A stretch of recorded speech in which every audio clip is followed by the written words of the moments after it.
My name's Zinn. I'm the head athletic trainer here at Calvert Hall. I'm also the freshman health instructor. And I'm going to talk to you this evening about nutrition and sleep and how it affects our athletes to perform better and avoid injuries. First thing I want to introduce is just why do we eat? I mean, it sounds like a pretty simple question. We all know why we eat. But just to give some background nutritional information, the reason we eat is because the body needs nutrients. We need nutrients for energy, growth, repair, and maintenance.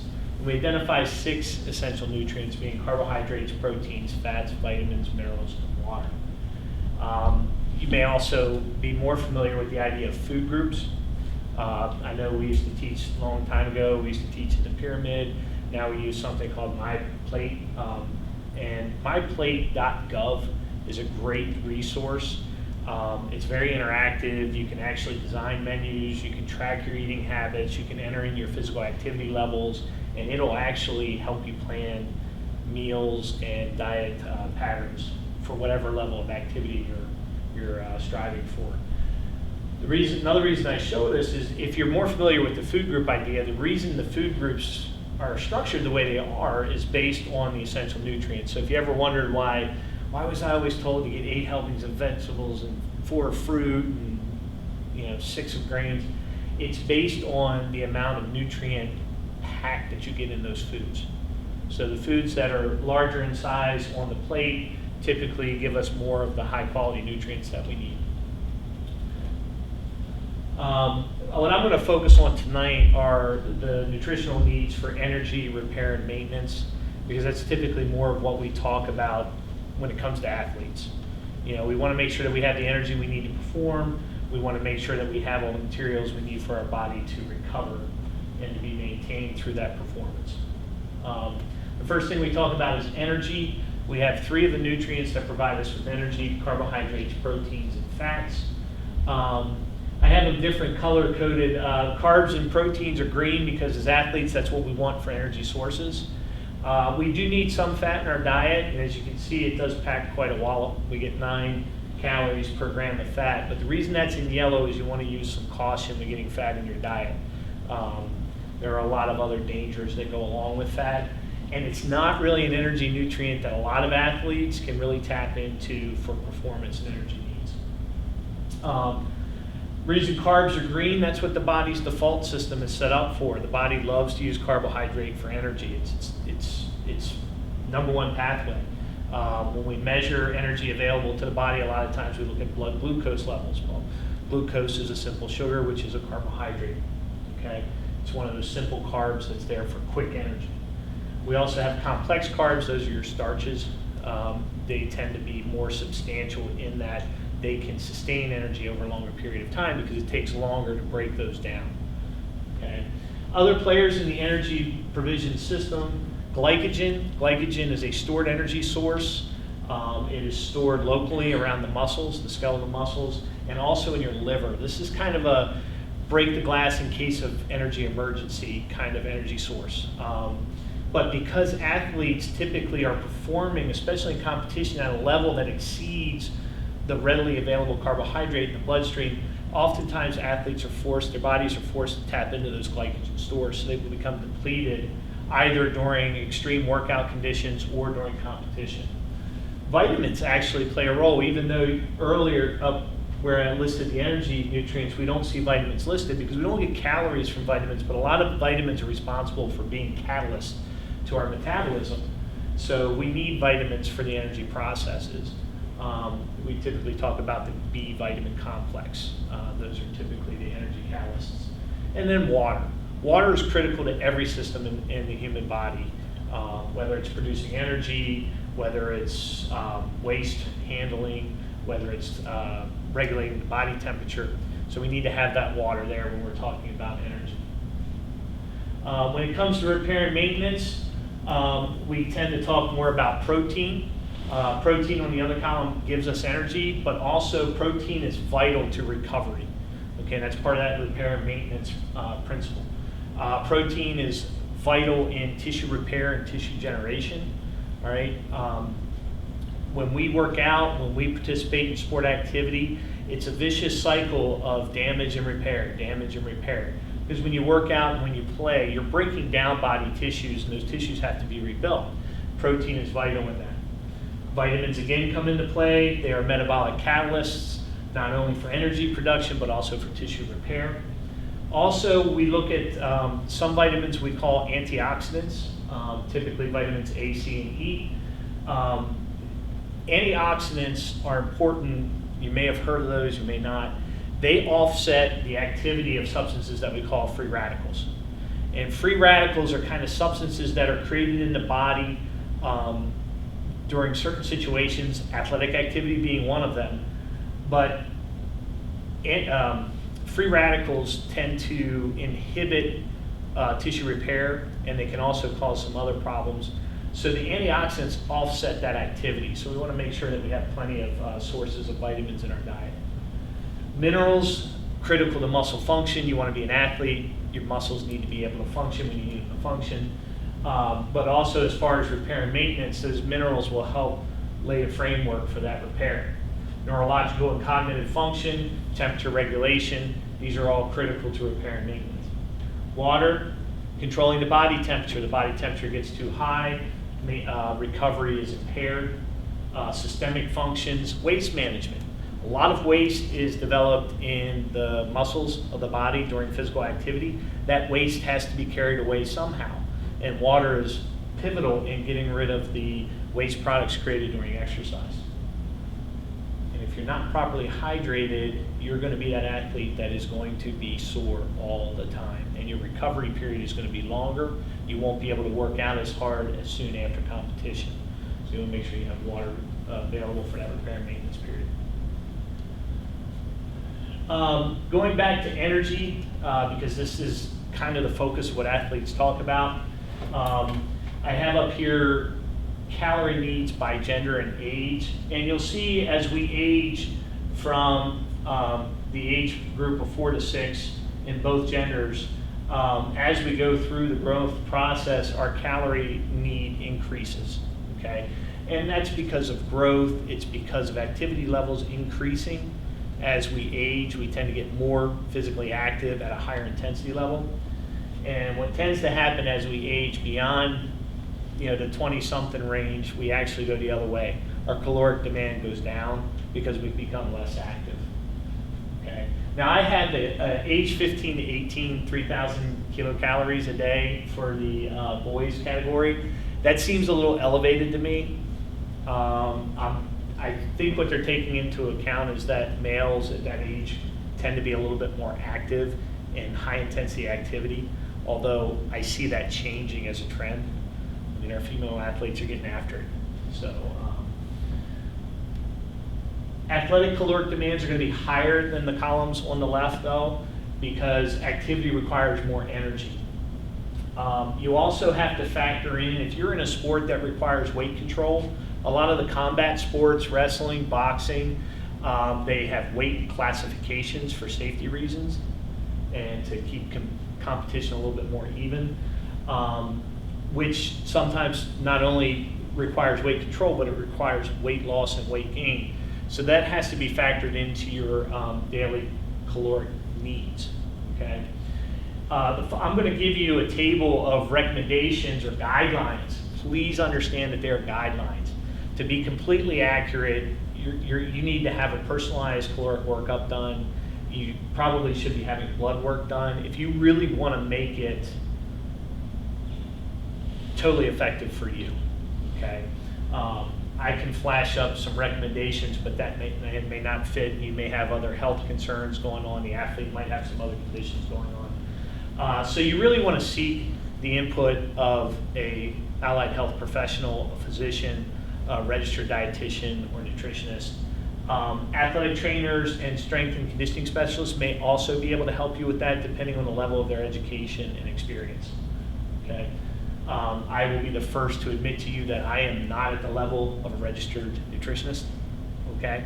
But having been a competitive athlete and being an athletic trainer, I know quite a bit about nutrition. I also had a wonderful nutrition series in college. I had a great instructor.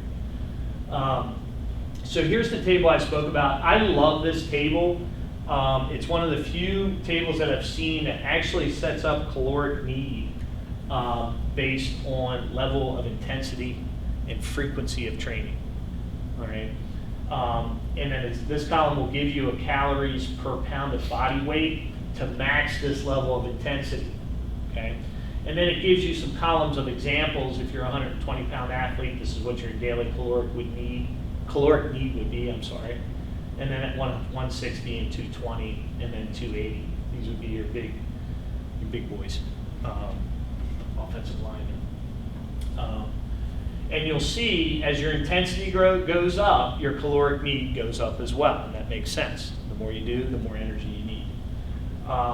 Another reason that I really like this table, it's one of the few tables that takes into account low level or minimal exercise. From my standpoint as an athletic trainer, this is a good thing to remember, because a lot of times in the athletic training room we get athletes that are injured. They can't participate at their normal level of activity. So we have to counsel those athletes, or if your son or daughter becomes injured, hey, let's lay off the hamburger. Let's lay off the steak a little bit. You're not working out as much. Let's watch our calorie intake. The other thing I like about this chart is down at the bottom, it gives an allowance for weight loss and weight gain. So if your goal is to participate at these intensity levels but still lose weight, you need to modify your calorie intake to allow for weight loss. All right, there's a connection between calories and weight gain and weight loss. If your calories in are balanced by the amount of activity you have, then you'll have weight control. If your calories in are greater than your calories out, so you're not exercising as much, you're going to have weight gain. If your calories in are less than your activity, you're more active, you're burning more calories than you're taking in, then you're going to have weight loss. So you need to allow for those things. This is speaking more to the wrestlers, the boxers, swimmers, gymnasts. Okay, we have to be aware of this. An example of using that chart, and you have this in your handout so you can go back. I won't go back and forth between the chart, but if I were a 180-pound athlete training 2 hours a day, 6 days a week, okay, you would take, if you follow in the chart, the daily calorie need would be 24 to 25 calories per pound. So that would be times 180 per day would be about 4,320 to 4,500 calories. Now, it sounds like a lot. This normal average diet should be somewhere between 1,500 and 2,000 calories, but that's not an athletic diet. Okay, this is an athletic diet. This is how many calories that those athletes need, not only to participate, but to recover, because recovery takes energy too. Okay? You burn calories, recover. And then the second example, it's using the same table, but here we have the added desire to want to lose 5 pounds. Okay, so we have the same computation. You find the calories per day per pound. You get your number, but then you have to subtract 500 calories a day to allow for the 5-pound weight loss. Now, they're not going to magically drop 5 pounds in 2 days, but this will occur over a course of time. Healthy weight loss usually happens at about 1 to 2 pounds a week, so that's about 4 to 8 pounds a month. I know this is a lot. Nutrition is a hard thing to narrow down. So let's get to some nuts and bolts. Let's talk about meals. How are we going to eat? Okay. The first thing before we talk about specific meals, I learned something in high school. They taught us in home ec class, read the label, set a better table. Okay. And this is still true today. Our government has stepped up and really, kind of put the food industry to task, and they've got to put on their packaging what they're putting in to their foods, that being in the representation of list of ingredients, but also what that means to you nutritionally. Okay, and this is where you can use that to your benefit as a parent of an athlete or an athlete yourself. You can see what you're actually getting from that food. A couple of things to remember. When you look at the list of ingredients, the ingredients are always listed in order of concentration. So the ingredient that appears most in that product is going to be the first listed, and the ingredient that is the least present will be the last thing listed. Okay? And that becomes important when you start talking about, okay, what am I really getting? Right? The other thing on the nutritional fact panel is there's usually more than one serving in a container. All right? And these are per serving. Okay? So that doesn't mean there's 230 calories in this box. Okay, that means there's 8 times 230 calories. Okay, think about that next time you sit down to eat a whole box of Instant Mac. Okay, which I'm guilty of. I'm sure a lot of people are. There's a lot of calories in that. The other thing to remember is variety. Okay, have a variety of foods in your diet or in your son or daughter's diet, because the more variety you have, it's kind of like a shotgun attack. You get a more variety in food, you're going to get more variety in nutrients. Okay? Plus you're expanding their palate. Get them to retry things they don't like first, or the first time they try it. Okay? Back to our talk about nutrients, this is where these panels become important, because you're going to want to, we have some standards of how we want our energy nutrients to be divided. Carbohydrates should be about 55 to 60% of our daily calories. Protein should be 10 to 15%. All right, and how that translates, in a normal diet, you should get about 0.83 grams of protein per kilogram of weight. That's about 2.2 pounds. But an athletic diet needs about 1 to 2 grams per kilogram, because an athlete's going to need more protein for energy and for recovery. Okay, and again, fats no more than 30%. Athletes honestly should probably shoot for 20% or lower in a daily fat intake. Athletes really don't have much use for fat. It's not a very easy energy transfer. Again, vitamins, antioxidants, A, C, and E. Your energy catalysts are your vitamin B complex. Your electrolytes, minerals are your electrolytes. So when someone says you're dehydrated or you need to get more electrolytes, you're talking about minerals. Okay, sodium, magnesium, potassium, and then again water. Rule of thumb, if you're looking at your ingredient list and if in the first 3 ingredients you see sugar, that's a heavily sugared food. Okay. You also need to look for repetitive sugars. Okay, it's not always just sugar. If you see things like corn syrup, high fructose corn syrup, molasses, cane sugar, raw sugar, fructose, lactose, maltose, sucrose, those are all sugars. Okay, so you can see on this panel, I know sugar's up here a couple of times. It's in the actual, I believe, I don't know 100% what food this was taken from, but I believe it's a chocolate chip cookie. All right, so you have sugar in the dough, but you also have sugar in the chocolate chips. Okay, so it's going to be in there more than once. So use the label to determine what you're actually getting or giving to your athletes. Okay. Again, back to the MyPlate.gov, they do have some visual tools that give you an idea of how you should be setting up your meals. And they break it into easy training sessions, moderate training sessions, and hard training sessions. And what they basically do is they segment the plate into what types of foods you should be eating, and they're listed in the diagram as well. And then I have a brief description underneath there, and you can refer to that in your packet. Just another option for you to use in your meal planning. Okay. Want to pause again before we talk about actual meals. I'm a firm believer that what we're eating and putting into our bodies is affecting how we recover, not only from physical activity but also injury. There are a lot of foods out there that we consume regularly that actually add to the inflammation process.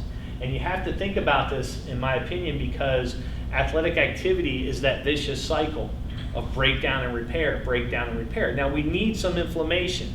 Inflammation is part of the healing process. It's a necessity, but we have to control it. And one way you might be able to control this is by limiting these foods. I'm not going to go into each one of these. This is a long list, okay?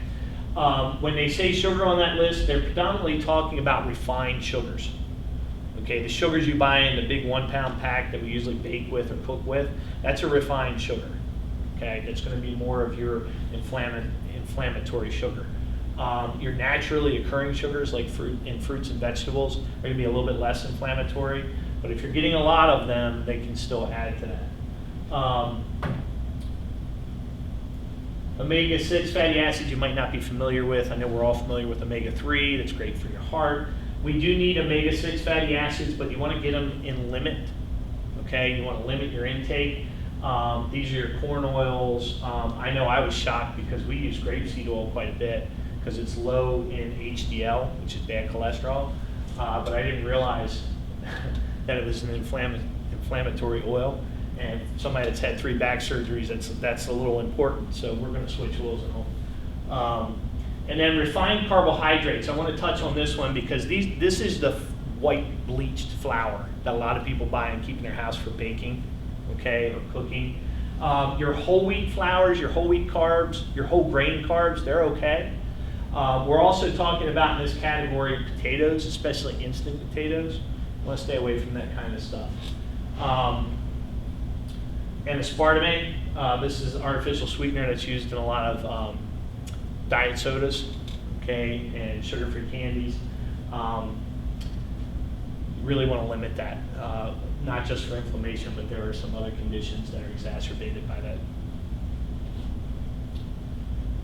Okay, meals, talking about specific meals, your pre-competition meal, that pre-game meal, okay? You want to have things like pasta, whole grains, rice. You've heard all this before. We want to get those complex carbohydrates on board so that the body has a readily available source of energy, okay? Well, to go a little bit more technical, the reason we need those is because those foods are what we call low glycemic index foods, okay? And I'm just throwing this out there because some of you may be aware of what the GI is. We want low GI foods because high GI foods will actually cause a decrease in blood glucose levels. Because what they spark is it tells the body to release insulin. And insulin allows sugar to enter into the body tissues and body cells. We want the lower GI here because we want that sugar to stay available. We're not quite ready to use it yet. Now, if you're an athlete or your son or daughter's an athlete and they're participating in a high power sport or an explosive sport or an anaerobic natured sport, you can have a little bit of protein in here too, because they're going to have a little bit more demand for protein as well. Okay, it's not going to hurt them. This meal wants to come at least 3 hours prior to competition. The goal here is to load the body with energy. Now, one exception, your athlete can have a sports energy drink 5 to 10 minutes before. That's fine, okay? Because again, we're talking about that's a moderate GI, and at that point, 5 to 10 minutes before competition, we want the cells ready to get that sugar. So if they're feeling like they're a little energy low, you can give them that, that's fine. During competition, how many of you have run orange slices out to your kids during halftime or end of quarters? Okay, I love to see that because you love your kids. I mean, it's apparent, and I do love to see that.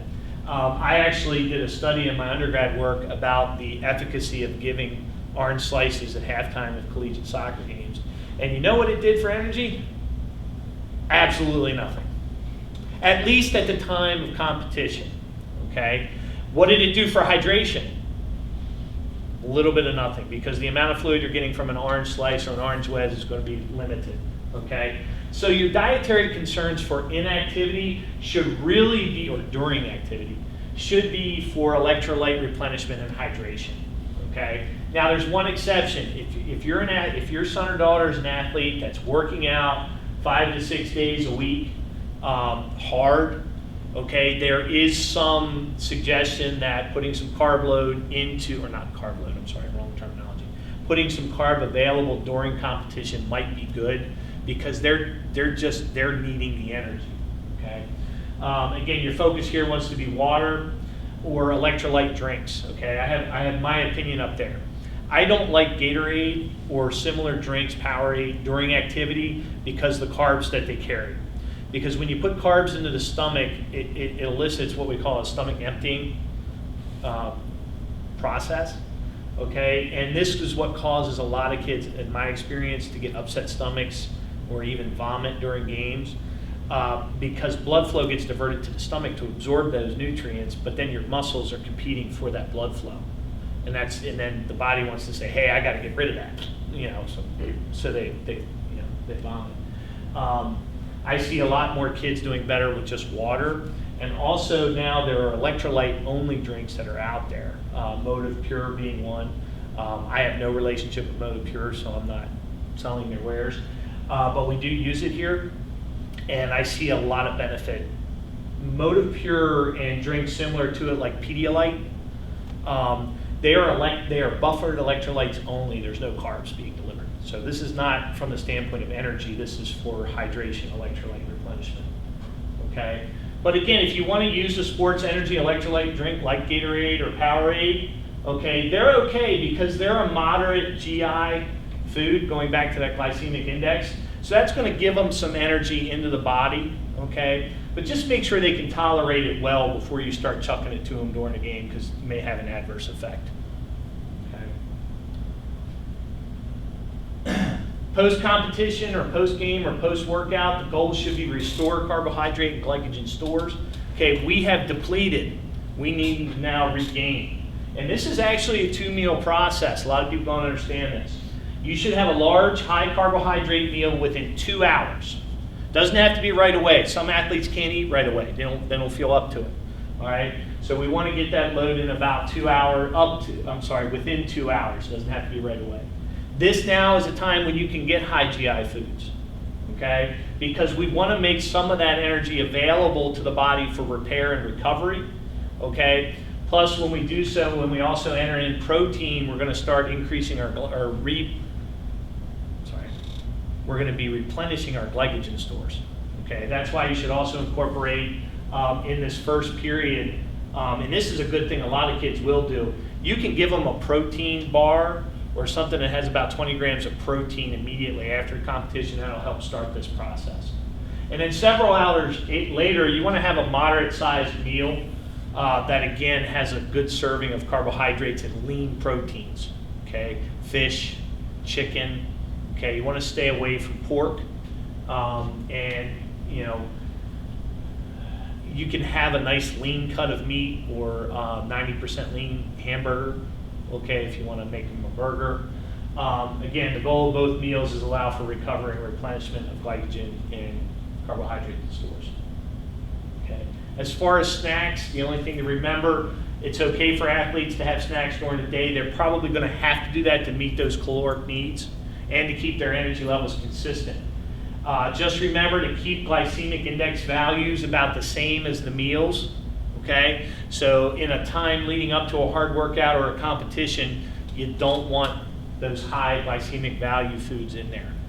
Okay, think about nutrient dense as opposed to empty calories. Okay, you want fruits and vegetables, yogurt. You don't want candy bars, sodas. Okay, empty calorie things are foods like soda and candy that have just calories and little else. Okay. And remember that low-fat foods don't always mean low-carb foods. Okay, so you can still have low-fat foods. We talk about nutrition. You can't skip over hydration. I gave you just a real simple chart to look at that gives you some helpful hints for hydration during activity. Your body needs to stay hydrated during activity for temperature regulation and proper body function, but it also needs to stay hydrated for recovery. And then replenishment is important for recovery. This after exertion, 1 to 1.5 water bottles per pound of body weight lost. That's important. All right, you got some. We have some big offensive linemen. They could lose up to 4 or 5 pounds. They're going to have to drink a lot of water. Think about it. When's the last time you drank a liter of water after practice or after a game, or saw your child do that? And especially in a hot environment, you need to make sure that that gets done. And all of these recommendations are in addition to the 8 to 10 8-ounce glasses of water you should be getting a day. This is a great chart to kind of see where you're at. Urine color is a really good layman's way, and actually we use it as healthcare providers as well to determine what your hydration status is. My rule of thumb, if it looks clear or like lemonade, you're probably good. That's phases 1, 2, and 3. Okay? If it starts looking like orange juice, that's 4, 5, and 6, then you're moderately dehydrated. Okay? And then if it starts looking like apple cider or anything darker, you're in trouble. Okay, you're heading down the bad path, and you need to make sure you increase your hydration.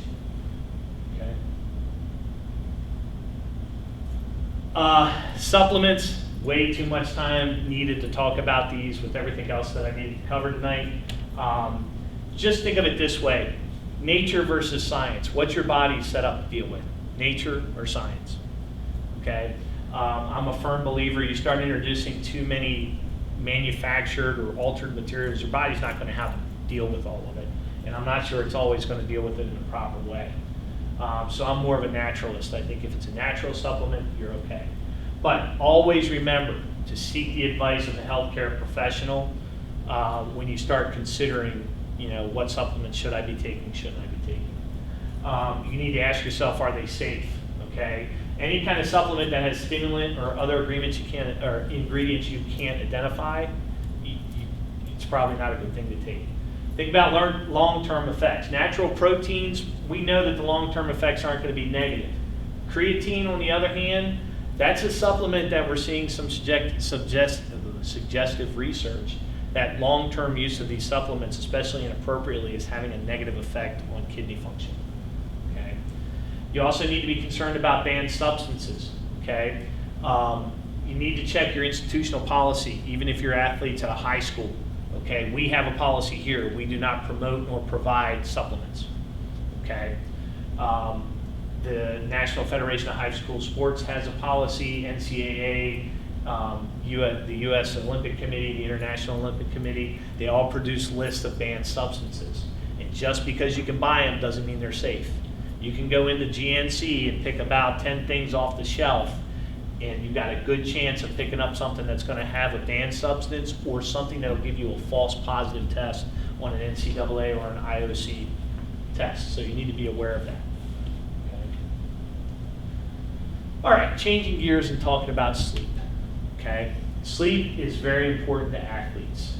We recommend school-age children get 9 to 11 hours, teenagers 8 to 10, and young adults 7 to 9.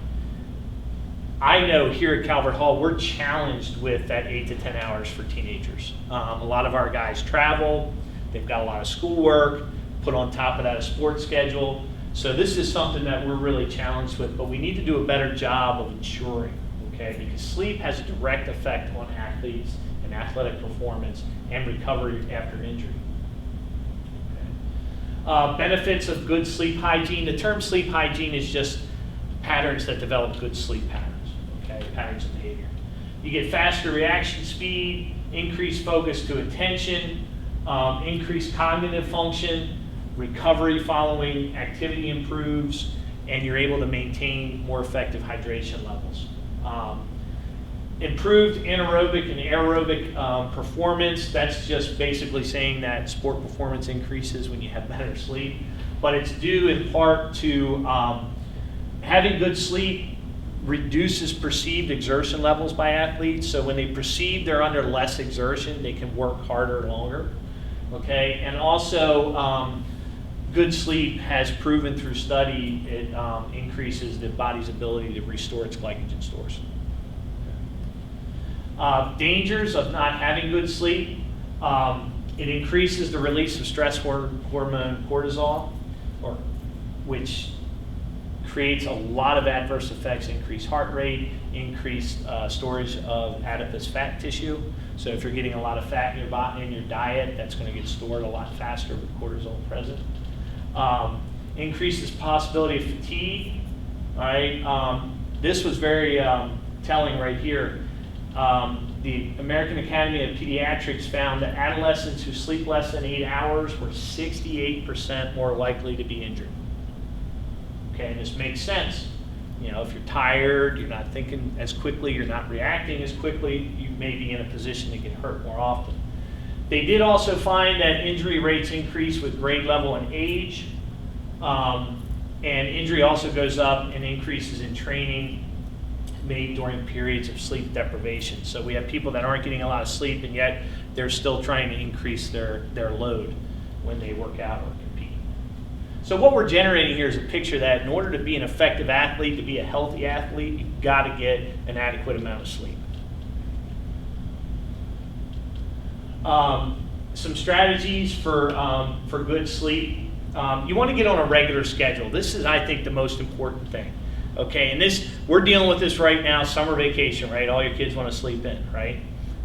Don't get up until 10 or 12, You need to get them in a pattern of waking up at the same time every day and going to bed the same time every night. And I encourage you as well, as a parent, to do the same thing, because it's going to help your performance at work and at home. If you can't go to sleep within 15 minutes of going to bed, get up and do a mundane task until you feel tired and go back. Okay? Avoid coffee and alcohol and nicotine close to bedtime. Coffee and nicotine provide stimulants. That's going to give you difficulty going to sleep. Avoid watching television, eating and working in bed. This does a couple of things. It stimulates us cognitively, and there's also some research that's suggesting that some of the light emitted by these devices are going to interfere with your sleep pattern. Okay, you should not be eating within an hour of going to bed. Okay, this is going to wreck your sleep pattern. It's also going to lead to unhealthy weight gain. And then the last thing I want to talk about in relation to sleep are electronic devices. I am guilty of this. I'm sure some of you are. You can't go to bed with these devices on. Okay, they emit a blue light, which is an ultraviolet spectrum light, and it interferes with your circadian rhythm. That's that sleep pattern. It overstimulates you visually and cognitively. They also suppress the release of melatonin, okay, which is a substance that allows you to fall asleep and kind of takes the edge off of things. Okay, so you want to have your son and your daughter disconnect, and some studies are starting to suggest that you may want to disconnect well before bedtime. Okay, because the body just gets so hyped on, just cognitively trying to keep up on the streams of tweets and texts and Facebook posts and whatnot. Any questions? It's a lot to cover in a short period of time. Kind of a blitz.